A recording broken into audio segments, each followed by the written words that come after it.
નમસ્કાર વિદ્યાર્થી મિત્રો, હું કેતન કાંજીયા, બાયોલોજી મેન્ટર આપનું મારી યુટ્યુબ ચેનલ કાંજીયાસ વર્લ્ડ ઓફ બાયોલોજીમાં હાર્દિક હાર્દિક હાર્દિક સ્વાગત કરું છું.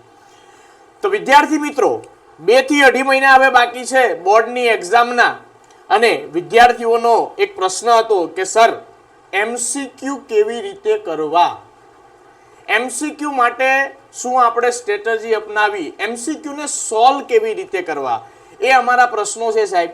તો આજે આપણે ચેપ્ટર 1 બાય 1 એક પછી એક ચેપ્ટરના જે છે એ શોર્ટ્સ લેવાના છે યુટ્યુબ ચેનલની અંદર, મારી યુટ્યુબ ચેનલ કાંજીયાસ વર્લ્ડ ઓફ બાયોલોજીની અંદર. આજે આપણે ચેપ્ટર 1 થી સ્ટાર્ટ કરી અને ચેપ્ટર 13 સુધીના જે છે એ એમસીક્યુ ના થોડી ઘણી જે છે ચર્ચા કરવાના છીએ. તો આજે આપણે ભેગા થયા છીએ. ચેપ્ટર નંબર 1 છે આપણું સપુષ્પી વનસ્પતિમાં લિંગી પ્રજનન. સપુષ્પી વનસ્પતિમાં લિંગી પ્રજનન. એમાં ચેપ્ટર જે છે ચેપ્ટર 1 સપુષ્પી વનસ્પતિમાં લિંગી પ્રજનનમાં પહેલું જ જે છે એમસીક્યુ આપણો છે, નીચેના પૈકી કયા વિકલ્પ પરાગરજ માટે સાચો નથી. નીચેના પૈકી કયા વિકલ્પ પરાગરજ માટે સાચો નથી. તો પહેલા તો પરાગરજ ખબર હોવી જોઈએ, ખાસ અગત્યનું છે. અને આના એમસીક્યુ જે છે ઘણા બધા જે છે આવે છે. પ્રશ્નમાં ઓપ્શન આપેલો છે, પહેલો જ ઓપ્શન આપણી પાસે છે. ઓપ્શન છે 25 થી 50. ત્યાં થોડીક ભૂલ છે બેટા, મિલીમીટર લખેલું છે એની જગ્યાએ આવશે માઇક્રોમીટર, યાદ રાખજો, ત્યાં થોડીક ભૂલ છે. બીજો ઓપ્શન છે બાહ્ય આવરણ સ્પોરોપોલિનનું હોય. તો આપણને ખબર છે બેટા કે જે પરાગરજ છે, આ પરાગરજનું જે બાહ્ય આવરણ હોય છે એ કાર્બનિક પ્રતિરોધક દ્રવ્યનું બનેલું હોય, અને આ જે કાર્બનિક પ્રતિરોધક દ્રવ્ય હોય એને આપણે બોલીએ છીએ સ્પોરોપોલિનિન. સ્પોરોપોલિનિન ખાસ અગત્યનું. તો બીજો વિકલ્પ પણ સાચો છે. ત્રીજો વિકલ્પ, પરાગરજના બાહ્ય આવરણમાં સ્પષ્ટ છિદ્રો જોવા મળે છે. તો બાહ્ય આવરણ જે છે ત્રુટક હોય છે, કે જેના કારણે એની ઉપર શું જોવા મળે છે તો કે સ્પષ્ટ છિદ્રો જોવા મળે છે. આ પણ આપણે જે છે ભણી ગયા છીએ. તો આ સ્પષ્ટ છિદ્રને આપણે બોલતા હતા જનન છિદ્ર. તો આ પણ સાચું છે. આપણે તો શું શોધવાનું છે બેટા, સાચો વિકલ્પ નથી, પરાગરજ માટે સાચો વિકલ્પ નથી. તો બીજો છેલ્લો વિકલ્પ, જ્યારે પરાગરજ પરિપક્વ બને છે ત્યારે 2 કોષ ધરાવે છે. એક કોષ વાનસ્પતિક કોષ અને બીજો છે નરજન્યુ. ધ્યાન આપજો બેટા, નજર હટી દુર્ઘટના ઘટી. ઓપ્શનમાં ખાસ શાંતિથી વિચારીને જે છે જવાબ આપવાનો. ઓપ્શનને 2 વાર જોવું પડે તો જોઈ લેવાનો. અહીંયા કીધું છે વાનસ્પતિક કોષ અને નરજન્યુ. આપણને ખબર છે કે જ્યારે પરાગરજ પરિપક્વ બને છે, પરાગરજ પરિપક્વ બને ત્યારે પરાગરજના કોષ કેન્દ્રનું અસમભાજન પ્રકારે વિભાજન થાય. જ્યારે એના કોષ કેન્દ્રનું અસમભાજન પ્રકારે વિભાજન થાય છે ત્યારે 2 પ્રકારના જે છે કોષો બનાવે છે. એમાં એક કોષ જે છે એને આપણે બોલતા હતા વાનસ્પતિક કોષ,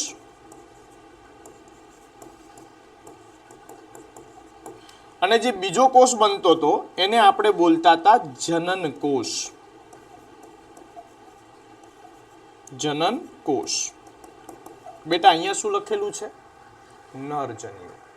તો આપણો જે આન્સર આવશે એ આન્સર કયો આવશે, નંબર ડી. જ્યારે પરાગરજ પરિપક્વ બને છે ત્યારે 2 કોષ ધરાવે છે, જે વાનસ્પતિક કોષ અને નરજન્યુ નહીં પણ શું હોવો જોઈએ, જનન કોષ જે છે હોવો જોઈએ. આ પહેલો એમસીક્યુ. ચલો બીજા એમસીક્યુ પર જઈએ. નીચે આપેલા પૈકી વિધાનો સાચા. ખાસ ધ્યાન રાખજો, આ જે એમસીક્યુ ની અંદર જે લખેલા છે PQR, એ ઘણી બધી વાર જે છે બોર્ડની અંદર જે છે આકૃતિમાંથી લીધેલા જે છે પ્રશ્નો છે, અને આકૃતિની નીચે જે લખેલું હોય છે એને ખાસ તમારે જે છે ધ્યાનમાં રાખવાનું છે. ચલો પહેલું કીધું છે પી, અફીણ એ બહુસ્ત્રી કેસરી અને યુક્ત સ્ત્રી કેસર દેશે ધરાવે છે. પેલા શબ્દને સમજીએ. બહુસ્ત્રી કેસરી કોને કહેવાય, બહુસ્ત્રી કેસરી, કે જેમાં ઘણા બધા સ્ત્રી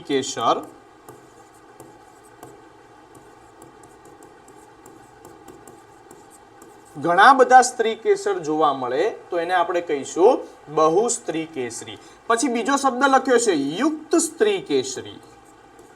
યુક્ત સ્ત્રી કેસરી, શબ્દ ઉપર ધ્યાન આપવાનું. યુક્ત એટલે શું થાય? તો કે સાથે સાથે, જોડે જોડે, તો કે બધા જ સ્ત્રી કેસર એકબીજા સાથે જોડાયેલા હોય.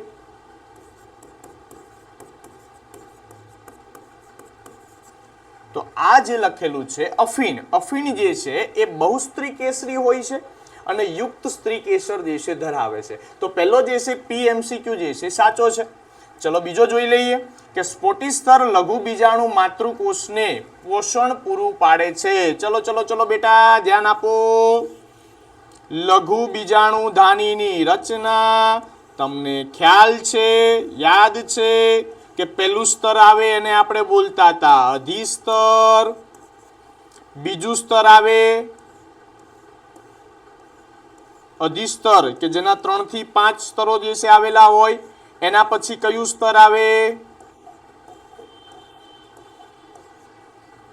જેને આપણે બોલતા હતા સ્ફોટિસ્તર.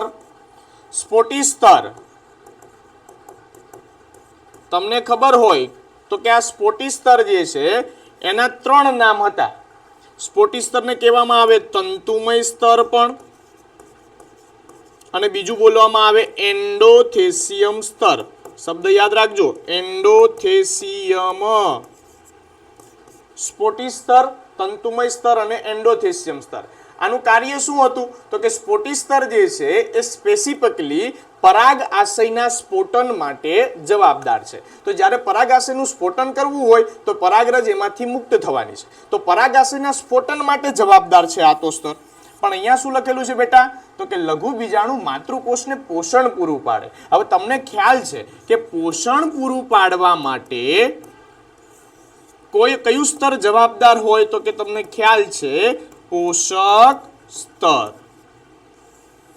જેને આપણે ઇંગ્લિશમાં બોલશું ટેપ્ટમ. જોજો અહીંયાથી ઘણા બધા જે છે એમસીક્યુ એક સાથે સોલ્વ થાય. એક એમસીક્યુ માંથી પણ જે છે બીજા 5 એમસીક્યુ સોલ્વ જે છે આપણે કરી શકીશું. ચલો બીજો પ્રશ્ન કીધો છે કે કોમેલીના પુષ્પની અંદર હવાઈ પુષ્પ અને સંવૃત પુષ્પો જોવા મળે. બીજો શબ્દ હવાઈ પુષ્પ અને સંવૃત પુષ્પ. હવાઈ પુષ્પ, હવાઈ પુષ્પ જે સામાન્ય પુષ્પ હોય એવી જ રીતે જે છે એના પુકેસર અને સ્ત્રી કેસર હવામાં જે છે ખુલ્લા જોવા મળતા હોય, પરાગાસન જે છે ખુલ્લું જોવા મળતું હોય તો એને હવાઈ પુષ્પ તરીકે ઓળખવામાં આવે. સમૃદ્ધ પુષ્પ કોને કહીશું બેટા? તો કે જે ક્યારેય ખીલતા નથી એવા પ્રકારના પુષ્પ જેને આપણે સમૃદ્ધ પુષ્પ તરીકે ઓળખીએ છીએ. તો અહીંયા ખાસ સાચું છે, કોમેલીના એ 2 પ્રકારના જે છે પુષ્પો ધરાવે છે. હવાઈ પુષ્પ પણ ધરાવે છે અને સમૃદ્ધ પુષ્પ પણ જે છે એ ધરાવે છે. તો આપણો જવાબ શું આવશે? તો કે નીચેના પૈકી કયા 2 સાચા છે? તો કે P અને Q. તો કે આપણો જવાબ કયો આવશે? P અને R. સોરી, P અને R જે છે બંને સાચા છે. તો જવાબ આપણો આવશે D. P અને R બંને સાચા છે. ચલો રેડી.